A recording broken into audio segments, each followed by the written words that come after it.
Всем привет! Уже началась волна в соцсетях, выкладки постов и видео с успехами года, с различными достижениями, проектами, красивыми картинками и так далее. Это все хорошо, это все есть, это происходит с людьми.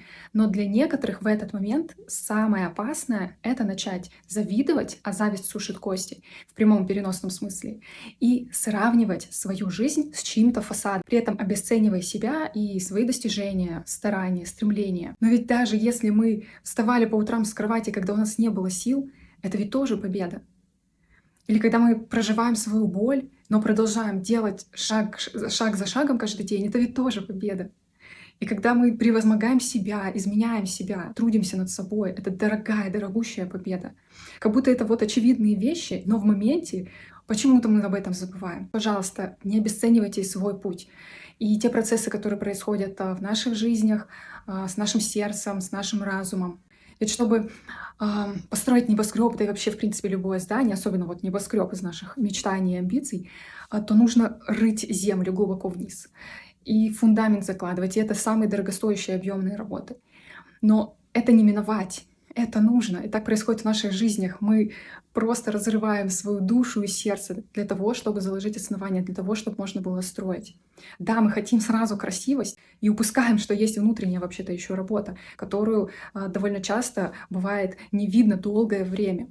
Но даже вот чтобы керамику, да, разукрасить, красивую тарелку или вазу, глину отбивают и мнут, прежде чем получить эту красивость. И в печь ее заталкивают, и обжигают ее. И потом можно рисовать. А потом, знаете что? А потом снова в печь кладут, чтобы закрепился результат. И вот это нужно не забывать, это не обойти, и это очень важно. И подобные этапы уж точно не выглядят как красивый постер, да, из глянцевого журнала или как прогулка неспешная вдоль берега моря. Но это есть в наших жизнях. И, возможно, кто-то прямо сейчас проходит долину смертной тени, как говорил царь Давид, да, или находится в своей пустыне, где пытается отчаянно найти источники, или незаслуженно стоит в печи, как Сидрах, Месах и Авдинага.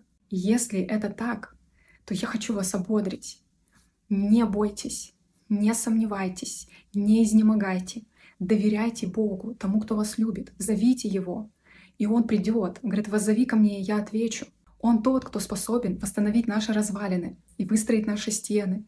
Он будет в печи вместе с нами, и пламя нас не опалит, и выведет нас из пустыни, и покажет источники свои, и бурю усмирит, бурю наших сомнений, и заступится, и утешит, и даст мир, который никто и ничто в мире даст не может. Просите помощи у Бога, зовите Его.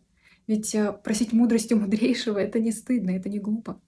Или силы у сильнейшего — это тоже не стыдно. Это наоборот, мудрость и сила учиться у того, кто сильнее и опытнее тебя. Тем более у Бога, который нас любит и каждого из нас ждет.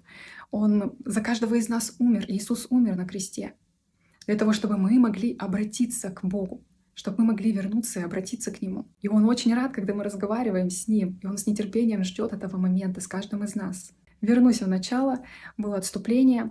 Итак, если смотрите на итоги года, чьи-то картины, да, пожалуйста, не завидуйте и не сравнивайте свою внутрянку с чьим-то фасадом. И не взвешивайте себя на этих чужих весах. Зачастую потому, что они навязаны. Все эти планки, стереотипы, да, что считать победой, что считаться успех. Да, себя нужно взвешивать. Перед самим собой держать отчет, да, быть подотчетным себе. Где-то пожурить — пожурите, сделать замечание — сделайте. Но будьте справедливы. Если надо похвалить — похвалите, похвалите себя. Будьте благодарны себе и за весь этот год, за людей, за события. Благодарите Бога за то, что Он был рядом, за то, что это происходит, то, что вы укрепляетесь. Благодарите, благодарите Бога, благодарите себя. И будьте благословенны. И в следующем году, и в этом году, и в прошлом, и в позаследующем. Будьте благословенны всегда. Пока. С наступающим.